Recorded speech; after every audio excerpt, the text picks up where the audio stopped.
Latest updates ఎప్పటికప్పుడు పొందడానికి Big TV WhatsApp channel follow అవ్వండి. లింక్ డిస్క్రిప్షన్ లో ఉంది. ఎల్లారెడ్డి పెద్ద చెరువు ఈ పేరు వింటేనే కామారెడ్డి జిల్లా ఉలిక్కి పడుతుంది. ఒకే సమయంలో ఒకే చోట అడ్లూరు ఎల్లారెడ్డి చెరువులో ఒక ఎస్ఐ, కానిస్టేబుల్, మరో యువకుడు మృతి చెందడం తెలుగు రాష్ట్రాల్లో కలకలం రేపుతుంది. అసలు ఈ ముగ్గురు కలిసి ఒకే కారులో అడ్లూరు ఎల్లారెడ్డి పెద్ద చెరువుకు ఎందుకు వెళ్లారు? గంటల వ్యవధిలో ఒకరి తర్వాత ఒకరి డెడ్ బాడీలు బయటకు రావడం, వీరి శరీరాలపై బలమైన గాయాలు, చెరువు గట్టు మీద వీరి వస్తువులు. అసలు ఇంతకీ ఇవి హత్యలా, ఆత్మహత్యలా? ఆ రోజు అక్కడ ఏం జరిగింది? అయితే మహిళా కానిస్టేబుల్, ఎస్ఐ, కంప్యూటర్ ఆపరేటర్ ముగ్గురి నేపథ్యాలు వేర్వేరు. కానీ ఈ ముగ్గురికి పరిచయాలు ఏర్పడింది మాత్రం బీబీపేటలోనే. ఇక్కడి నుంచి ప్రారంభమైన వీరి పరిచయాల పర్వం చివరకు పెద్ద చెరువులో మృతదేహాలుగా తేలే వరకు వెళ్ళింది. మెదక్ జిల్లా కొల్చేరానికి చెందిన సాయి కుమార్ 2018లో ఎస్ఐగా ఎంపికయ్యారు. సాయి కుమార్ది పేద కుటుంబం. కష్టపడి పైకి వచ్చిన ఆయన ఎస్ఐ ఉద్యోగం తర్వాత 2022లో కర్నూలు జిల్లా నంద్యాలకు చెందిన మహాలక్ష్మిని ప్రేమించి పెళ్లి చేసుకున్నారు. వీరికి 2 ఏళ్ల కుమారుడు కూడా ఉన్నాడు. మహాలక్ష్మి ప్రస్తుతం 5 నెలల గర్భవతి. ఇక గాంధారి మండలం గుల్జాల్ గ్రామానికి చెందిన కానిస్టేబుల్ శృతిది కూడా సాధారణ స్థాయి కుటుంబమే. 2014లో కానిస్టేబుల్ గా ఎంపికైన ఆమె గాంధారిలో 6 ఏళ్లు, కామారెడ్డిలో 1 ఏడాది పాటు విధులు నిర్వహించింది. గతంలోనే వివాహమై విడాకులు కూడా తీసుకున్న శృతి గత 3 ఏళ్లుగా బీబీపేటలో విధులు నిర్వహిస్తుంది. సాయి కుమార్ బీబీపేట ఎస్ఐగా ఉన్న సమయంలోనే ఆమె పరిచయం ఏర్పడిందని, వీరిద్దరూ చనువుగా ఉండేవారని స్థానికులు చెబుతున్నారు. ఆ తర్వాత సాయి కుమార్ బదిలీపై బిక్కునూరుకు వెళ్లాడు. అప్పుడు బీబీపేటకు చెందిన నిఖిల్తో శృతి పరిచయం పెరిగింది. ఈ మధ్య బీబీపేట సొసైటీలో తాత్కాలిక ఉద్యోగిగా చేరిన నిఖిల్ వయస్సులో శృతి కంటే చాలా చిన్నవాడు. వీరిద్దరూ వివాహం కూడా చేసుకోవాలనుకున్నారు. కానీ బీబీపేట కేంద్రంగా మొదలైన వీరి పరిచయాల పర్వం చివరకు ముగ్గురి ప్రాణాలను బలి తీసుకుంది. దీంతో వీరి మధ్య నడిచిన వ్యవహారం ఏమిటనేది మిస్టరీగా మారిపోయింది. అసలు ఆ రోజు ఏం జరిగింది?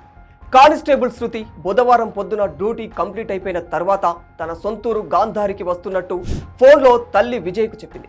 కొద్దిసేపటికి ఫోన్ చేస్తే తాను సగం దూరం వచ్చానని, కానీ డ్యూటీ ఉందని మళ్ళీ స్టేషన్కు రమ్మంటున్నారని తెలిపింది. మధ్యాహ్నం తర్వాత ఫోన్ చేస్తే లిఫ్ట్ చేయలేదు. ఇక ఎస్ఐ సాయి కుమార్ బుధవారం మధ్యాహ్నం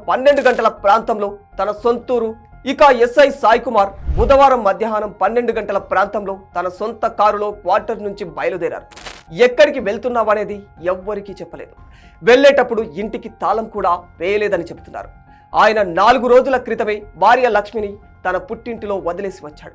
బుధవారం పొద్దున కుటుంబ సభ్యులతో ఫోన్ మాట్లాడినప్పుడు ఇంటికి వస్తానని కూడా చెప్పారు. అయితే తిరిగి రాలేదు. ఇక నిఖిల్ ఆ రోజు 11 గంటల వరకు బీబీపేటలోనే ఉన్నాడు. ఇంట్లో తిని బయటకు వెళ్లాడని తల్లి స్వరూప తెలిపింది. కాగా వీళ్ళ ముగ్గురు కారులోనే వచ్చినట్టు పోలీసులు అనుమానిస్తూ ఉన్నారు. అసలు ఈ ముగ్గురు ఎక్కడ కలుసుకున్నారు? చెరువు వద్దకు ఎందుకు వచ్చారు?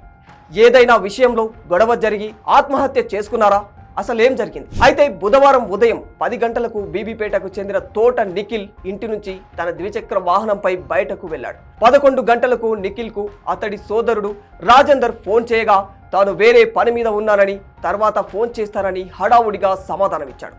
ఆ తర్వాత ఫోన్ చేసినా స్పందించలేదు. 11 గంటలకు Bikkunoor SI Sai Kumar toll plaza ప్రాంతంలో కారు ప్రయాణిస్తున్న దృశ్యాలు సీసీ కెమెరాల్లో రికార్డ్ అయ్యాయి. మధ్యాహ్నం 12 గంటలకు కామారెడ్డి మండలం నర్సన్నపల్లిలోని ఓ దాబాలో ఎస్ఐ సాయి కుమార్, నిఖిల్, శృతి ముగ్గురు కలిసి భోజనం చేసినట్లు పోలీసులు చెబుతున్నారు.